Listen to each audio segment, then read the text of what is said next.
Salut à tous les amis, bienvenue sur la chaîne pour un nouveau déballage. Donc aujourd'hui, on va revenir sur l'Ichiban Kuji Dragon Ball, le commando Ginyu attaque, et on va finir cet Ichiban Kuji par Ginyu. Cet Ichiban Kuji est sorti le 8 avril 2023 au Japon. Il y avait encore deux figurines, il y avait encore Samboku, Ginyu qui est dans le corps de Samboku, et Samboku en Kaioken, mais ces deux-là, je les ai pas prises. Donc c'est pour ça que je vous dis, on va finir avec Ginyu. Et après, on entamera sur une autre Ichiban Kuji. Donc sans perdre plus de temps, on va se pencher sur la boîte. Donc alors, sur le devant de la boîte, on retrouve notre Ginyu. Ici la licence Dragon Ball Z. Ichiban Kuji Dragon Ball. The Ginyu Force. Le lot B. Fabriqué par Bandai. Sur le côté, on retrouve la bande du commando Ginyu, comme sur tous les autres boîtes. À l'arrière, on retrouve ici notre Ginyu, le nom de l'Ichiban Kuji, Masterlize, les instructions en japonais au cas où il y aura un problème sur la figurine. Ici, comme les autres boîtes, on retrouve la figurine avec le nom à l'arrière Ginyu. Sur le dessus de la boîte, le nom de l'Ichiban Kuji, la lettre B, le petit sticker d'authenticité, et en dessous, il n'y a rien du tout. Donc, on va ouvrir la boîte, et on va découvrir ce qu'elle cache à l'intérieur. Hop, hop. Bon, pour l'instant, il me semble pas que j'ai vu beaucoup de... Si, il y a Marty Japon qui a dû faire un déballage. Il me semble pas que j'en ai vu beaucoup de déballage de Ginyu. Alors, je me rappelle plus trop la tête qu'il a, pourtant en ayant regardé la vidéo. On va voir ça tout de suite.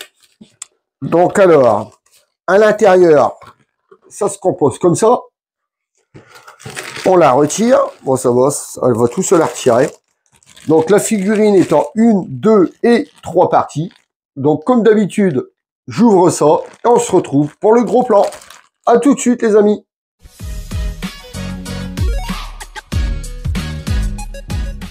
Donc voilà, le Ginyu est la dernière figurine du commando à être présentée. Et c'est la dernière figurine à être battue, entre guillemets, parce qu'il n'est pas battu.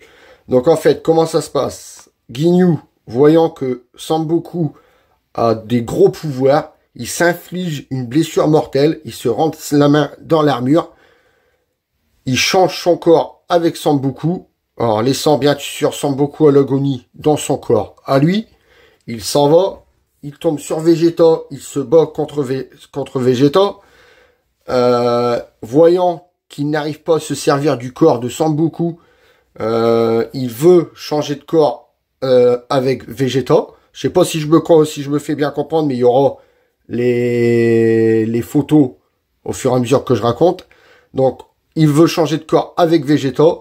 Samboku étant à l'agonie par terre, Ginyu lance son pouvoir pour changer de corps avec Vegeta.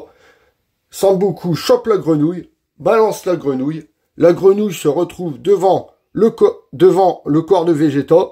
Et du coup, le rayon que Ginyu envoie attaque la grenouille et non Vegeta. Donc, Ginyu se retrouve coincé dans le corps d'une grenouille. Et voilà, c'est tout con pour lui. C'est le chef du commandant Ginyu. Et il finit comme ça dans Dragon Ball. Et après, peut-être qu'il y aura une histoire sur la grenouille Ginyu. On sait jamais, ils feront peut-être un manga dessus. Bah, enfin bon, bref de plaisanterie. Allez, on retourne sur la figurine. Donc voilà les amis, on se retrouve pour le gros plan. Donc comme je vous ai dit, 1, 2, 3 parties avec le socle. Donc le socle, ils ont fait comme les autres, un socle transparent. On verra si on en a besoin à la fin de la vidéo. Donc on retrouve notre Ginyu là complet, on va l'assembler et on va le détailler tout de suite après. Donc pour l'assemblage, est-ce que ça se fait tout seul? Impeccable, l'assemblage se fait tout seul. Il n'y a pas besoin trop, non, il n'y a pas besoin de trop forcer. Ouais, ça fait quand même un jour. On va essayer de forcer quand même pour enlever ce jour de merde. Voilà. Voilà. C'est impeccable. Il est bien assemblé. Donc alors, on va partir de la tête. Alors franchement, toutes les veinas qu'ils ont fait sur le crâne, j'adore. Vraiment, comme dans le manga, il a vraiment des grosses veines sur la tête. On dirait, vous m'avez compris. Ensuite, les cornes. Bon, les cornes, c'est malheureux, ils les ont fait en brillant. Ils auraient dû faire les cornes mat, un noir mat, ça aurait fait plus beau. Là, des cornes noires brillantes comme ça, bah, j'aime pas trop l'aspect. Je vous le dis, j'aurais préféré du mat. Ensuite, le regard. Franchement, le regard est magnifique. Regardez-moi ça. Ah, le regard avec son petit sourire est prêt à en découdre et tout. Il y a un truc sur le détecteur qui me gêne, un truc blanc. Je vois pas si c'est une saloperie ou si c'est un défaut dans la fabrication. Mais apparemment, c'est un défaut sur... Ouais, c'est un défaut. Bon, enfin bon, c'est pas grave, c'est petit. Je verrai à la fin de la vidéo. Donc, on était sur son regard. Regardez-moi ça. Avec son petit sourire prêt à en découdre. Franchement, j'adore. Le détecteur, pareil. Franchement, bien réalisé. Vous voyez. Pas de peinture qui dégueule, rien. Bon, il y a ce petit truc blanc là qui m'énerve. Mais je verrai bien tout à l'heure pour l'enlever. Ensuite, on descend sur les pectoraux. C'est pareil. Bien réalisé. Bon, ici, il y a des petites nuances à l'arrière de la tête, vous voyez. Ça fait un violet pâle qui se perd sur un violet foncé là à l'arrière. Ici, sur les pecs, il n'y a pas de nuance de couleur. Ensuite, on descend sur les bras. Sur les bras, ici, il y a des belles petites nuances de couleur à chaque extrémité de muscle. Vous voyez, ça fait exactement comme sur les autres figurines. Ils lui ont fait des nuances de couleur dans chaque creux de muscle. Franchement, j'adore. Ça fait vraiment bien ressentir la musculature. J'adore, ça fait vraiment bien. De l'autre côté, c'est exactement pareil. Vous voyez, on peut mieux les voir ici. Là, ça fait un violet foncé. Ici, pareil, violet foncé. Et là, pareil, je vous dis, ça fait ressortir la musculation. Et ça fait vraiment très très beau. Ensuite, sur l'armure. Alors là, le marron. Malheureusement, à 6, voilà, j'allais dire, il n'y a pas de nuance. Il y a encore des nuances, mais sur les bordures de l'armure, comme sur ses compères. Ici, c'est pareil, des petites nuances sur les bordures de l'armure. Vraiment très très légères. Là, l'armure est noire. Un noir mat, donc ça, j'aime bien. Ça fait très beau. Ici, le marron ne dégueule pas. Et des petites nuances aussi ici sur le côté. Bon, là, comme on peut le voir à la caméra, un gros point de colle tout dégueulasse. Regardez ça. Ça veut dire que l'armure a été assemblée partie par partie. Et ils auraient pu quand même essuyer leur colle. Bande de petits merdeux. Enfin bon. À l'arrière, là, on retrouve le noir mat de l'avant. Très beau. Ici, le marron, avec un marron clair qui descend sur un marron foncé ici. Franchement, le marron de l'armure est vraiment très beau. Sur ces petites jupettes qui descendent là, c'est pareil. Ça nous fait des nuances de couleur, mais aux extrémités. Au milieu, il n'y a pas de nuance. Vous voyez, au milieu, il n'y a pas de nuance de couleur. Et il y a des petites nuances sur les extrémités. Ensuite, on descend sur ses jambes. Donc, avant ses jambes, il y a son slip. Son slip est noir mat comme l'armure. Donc, quand c'est du noir mat comme ça, j'adore. Sur ses jambes, donc, ça fait pareil que ses bras. Ça nous fait des nuances de couleur violette foncée dans les creux des muscles. Vous voyez, ici.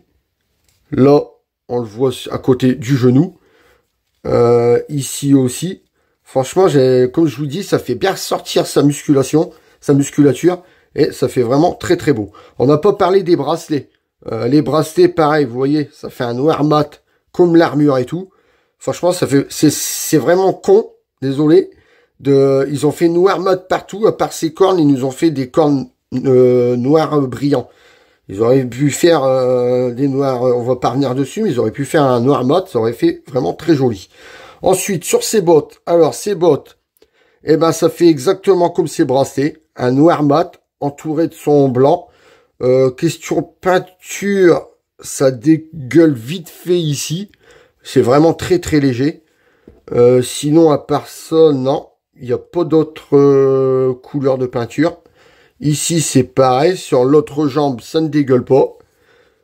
Non, la peinture est bien posée, je vous dis, à part ici. Mais c'est vraiment très très léger. Ensuite, le bout de ses bottes, Bon, bah c'est un marron normal, marron neutre. Bon, on va dire que bon, personnellement, ça me va. Elle est vraiment très très jolie. Pour un guignou de cette taille, franchement, il est vraiment très très beau. Vous voyez à peu près en complet là. Franchement, je le trouve vraiment quand même très très beau. Mis à part les cornes que j'aurais voulu en mat. Sinon, le reste, franchement, elle est très très jolie. Bon, ça, il va falloir que j'essaie de l'avoir parce que ça fait vraiment dégueulasse des grosses taches de colle comme ça. J'ai horreur de ça. Enfin bon, voilà. Ensuite, sur ses mains, vous voyez qu'ils sont bien sculptées aussi. Ça fait pas point qui colle, qui a aucune séparation entre les doigts. Franchement, c'est vraiment bien sculpté. Donc, j'adore. Ensuite, on va voir si la figurine tient debout toute seule. Allez, on va la poser. On va voir ça tout de suite. Donc alors, le moment de vérité. Est-ce qu'elle tient debout toute seule? Oui, impeccable. Franchement, on peut bouger la table. Elle tient vraiment bien toute seule. Franchement, comme vous pouvez le voir, elle est vraiment quand même massif comme figurine. On va prendre les mesures après. Mais déjà, ce qu'il y a de bien, c'est qu'on n'a pas besoin du socle. Donc, dans votre vitrine, ça n'en sera que mieux. Donc, tout de suite, on va prendre les mesures de cette figurine. Alors, en hauteur. En hauteur, elle mesure... Eh, mais c'est un beau joujou, hein. En hauteur, elle mesure 26 cm. En largeur, donc on va prendre la largeur de ses épaulettes. En largeur, elle fait 17 cm en largeur. Et en profondeur, donc en profondeur, on va prendre le dos et les pecs. C'est ça qui est le plus profond. Et en profondeur, elle fait 6 cm en profondeur. Franchement, c'est quand même un beau joujou. Bon, ses compères qui étaient Bartok était un petit peu plus grand, mais sinon ça fait quand même un beau joujou. Sur ce, les amis, on se retrouve pour la conclusion. Allez, à tout de suite.